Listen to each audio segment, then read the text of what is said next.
भगवान शिव ने माता पार्वती को सुनाने के लिए श्री राधा कृपा कटाक्ष स्तोत्र की रचना की, जिसमें ब्रजराज नंद किशोर श्री कृष्ण की चिर संगिनी राधा रानी की कृपा कथा है। श्री राधा रानी भगवान श्री कृष्ण की अर्धांगिनी शक्ति और उनकी आत्मा मानी जाती हैं। राधा कृपा कटाक्ष स्तोत्र में राधा रानी की स्तुति द्वारा उनके श्रृंगार, रूप और करुणा का वर्णन किया गया है, जिसको सुनकर या जिसका गान करके मन और हृदय दोनों प्रेम और करुणा से भर जाते हैं और श्री राधा रानी की कृपा सामने और साक्षात प्रकट हो जाती है। मुनीन्द्र वृंद वंदिते ते लोके शोके हारिणी प्रसन्न वक्र पंकजे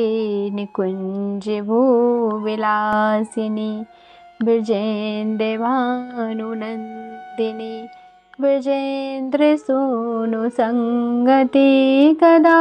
करेस सिंह मां कृपा कटाक्ष वाजिनम कदा करेस सिंह मां कृपा कटाक्ष वाजिनम अशोक वृक्ष वल्लरी वितान मंडप स्थिते प्रबाल वाल पल्लव प्रभारुणांगी कोमले बराभय स्फुरत् करी प्रभूति संपेदायले कदा करेस सिंह मां कृपा कटाक्ष भाजिनम कदा करेस सिंह मां कृपा कटाक्ष भाजिनम अनंग रंग मंगल प्रसंग भंगुरम ब्रुवाम सभिब्रवम ससंभ्रवम दिगंते वाणिपातिने निरन्तरं वशीकृत प्रतीत नन्दनन्दने कदा करेस सिंह मां कृपा कटाक्ष वाजिनम कदा करेस सिंह मां कृपा कटाक्ष वाजिनम तड़ित सुवर्ण चंपक प्रदीप्त गौरविग्रहे मुख प्रभा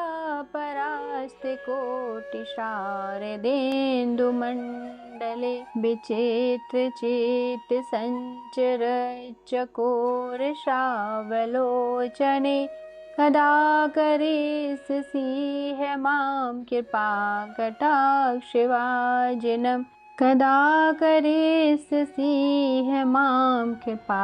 कटाक्ष भाजिनम मदोन्मदाति यौवने प्रमोदमाने मंडिते प्रियानुरागे रंजिते कलाविलास पंडिते अनन्य धन्य कुंज राज काम केलि कोविदे कदा करेस सिंह मां कृपा कटाक्ष भाजिनम कदा करेस सिंह मां कृपा